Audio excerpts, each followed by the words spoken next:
اعوذ باللہ من الشیطان الرجیم بسم اللہ الرحمن الرحیم وآمنوا بما انزلت مصدقا لما معکم ولا تکونوا اول کافر بی ولا تشتروا بآیاتی ثمنا قلیلا وإیای فاتقون۔ سورۃ البقرہ آیت نمبر 41۔ وآمنوا بما انزلت، اور جو کلام میں نے نازل کیا ہے اس پر ایمان لاؤ، یعنی جیسے اپنی کتاب تورات کی تصدیق کرتے ہو اسی طرح قرآن کریم اور تمام الہامی کتابوں کی بھی تصدیق کرو،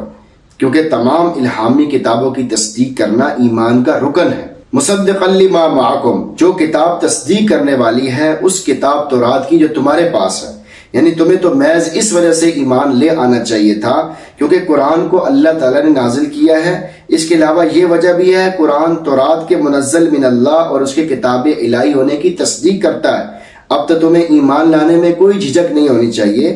واضح ہے کہ ہمارا عقیدہ یہ ہے کہ تورات و انجیل کا اترنا برحق ہے، اسی بات کی تصدیق قرآن بھی کرتا ہے، مگر اب جو انجیل اور تورات دنیا میں موجود ہے ان میں سے کوئی بھی اپنی اصلی حالت پر موجود نہیں ہے، سب میں تحریف ہو چکی ہے، لہٰذا وہ خود اصلی تورات و انجیل ہونے سے ہی خارج ہے۔ لہٰذا قرآن کریم ان تحریف شدہ کتابوں کی ہرگز تصدیق نہیں کرتا۔ تو آج کل جو دنیا میں تورات اور انجیل موجود ہے یہ وہ تورات اور انجیل نہیں ہے جو اصل تھی، بلکہ اس میں لوگوں نے اپنی طرف سے زیادتی کر دی۔ یہ تو اللہ تعالیٰ نے قرآن پاک کو محفوظ کیا ہوا ہے اور قرآن پاک کی حفاظت اپنے ذمے لی ہوئی ہے کہ اس میں کوئی آدمی اپنی طرف سے کوئی بات داخل نہیں کر سکتا، لیکن تورات اور انجیل میں اپنی طرف سے بہت ساری باتیں داخل کی گئیں۔ یہ بات ہمیں نہیں پسند، یہ نکال دو، یہ بات اس میں ہونی چاہیے، یہ اس میں ڈال دو۔ اس طرح کر کے انہوں نے تورات اور انجیل کو کیا سے کیا بنا دیا۔ تو اب وہ کتابیں نہیں ہیں جو اصل کتابیں تھیں۔ وَلَا تَكُونُوا أَوَّلَ كَافِرٍ بِهِ، اور تم ہی سب سے پہلے اس کے منکر مت بنو، یعنی قرآن کریم کی دیدہ و دانستہ تکذیب کرنے والوں میں تم سب سے پہلے مت بنو، اس لیے کہ تمہیں سب کچھ معلوم ہے، تم جانتے ہو کہ محمد صلی اللہ علیہ وسلم اللہ کے رسول ہیں اور یہ قرآن اللہ رب العزت کی طرف سے نازل ہوا ہے۔ یاد رکھو اگر تم نے انکار کیا اور تمہیں دیکھ کر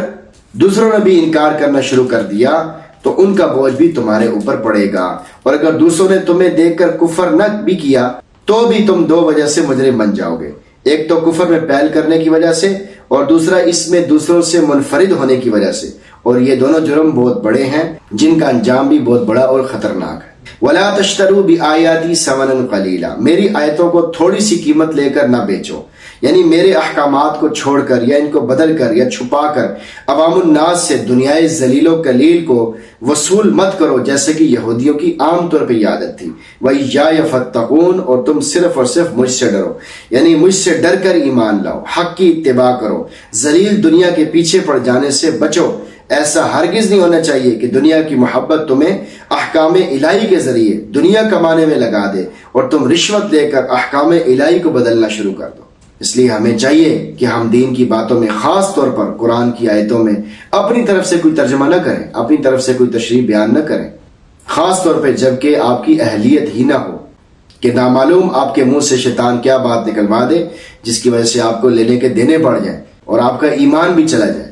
تو اس لیے کوشش کرنی چاہیے کہ آدمی اپنی طرف سے کوئی بات نہ کرے، بلکہ وہ بات کرے جو پہلے سے تفسیروں میں دین کے بڑے بڑے علماء نے اس کو تفصیلاً بیان فرمایا ہے، انہی باتوں کی روشنی میں کوئی بات کرنی چاہیے، بلکہ عام آدمی کو تو اجازت نہیں ہے کہ وہ اپنی طرف سے کوئی بات کرے۔ تو بڑی تفاسیر کو دیکھ کر کوئی بات کرنی چاہیے یا کسی بڑے عالم سے اس کا مطلب پوچھ کر سمجھ کر پھر اس کو بیان کرنا چاہیے۔ ایسا نہ ہو کہ ہم یہ سمجھتے رہیں کہ میں یہ صحیح سمجھ رہا ہوں اور میں خود یہ سمجھا ہوں حالانکہ وہ غلط ہو، پھر دنیا آخرت کی تباہی انسان کا مقدر بن جاتی ہے جب آدمی دین میں اپنی طرف سے باتیں کرنا شروع کر دیتا ہے۔ پہلی آیت میں فرمایا وَإِيَّایَ فَارْهَبُونَ، اس آیت میں فرمایا وَإِيَّایَ فَاتَّقُونَ۔ اس کی وجہ یہ ہے کہ پہلی آیت میں عالم و جاہل سبھی مخاطب ہے، اس لیے کہ خوف خدا کا حکم دیا گیا ہے، اور دوسری آیت میں مخاطب خاص طور پہ علماء ہیں، اس لیے کہ ان کو تقوی کا حکم دیا گیا ہے۔ آیت کا پیغام آپ کے نام۔ علامہ قرطبی رحمۃ اللہ علیہ لکھتے ہیں کہ اس آیت کے مخاطب اگرچہ بنی اسرائیل ہے، لیکن یہ ہر اس آدمی کو شامل ہے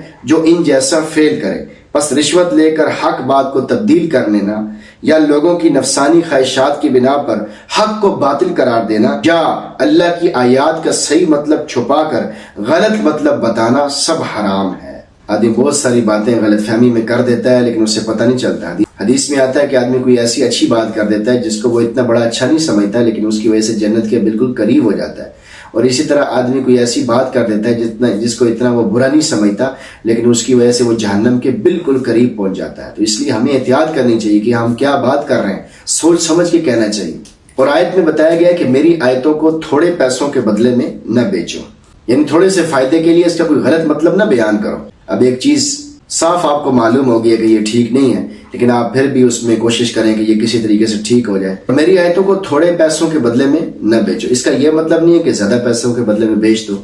دنیا کی اللہ کے آگے تو کوئی حقیقت ہی نہیں ہے، تو دنیا کے تھوڑے سے فائدے کے لیے ہم اپنی آخرت کا نقصان کریں تو نہ یہاں کچھ ملے نہ آخرت میں کچھ ملے، یہ تو بہت بڑی تباہی ہے۔ خسرت دنیا والآخرہ، کہ دنیا بھی برباد ہوگی، آخرت بھی تباہ ہوگی۔ تو اس لیے کوشش کرنی چاہیے کہ آدمی حق بات بتا دے، کوئی اس پہ عمل کرے یا نہ کرے۔ دوسری بات یہ ہے کہ آدمی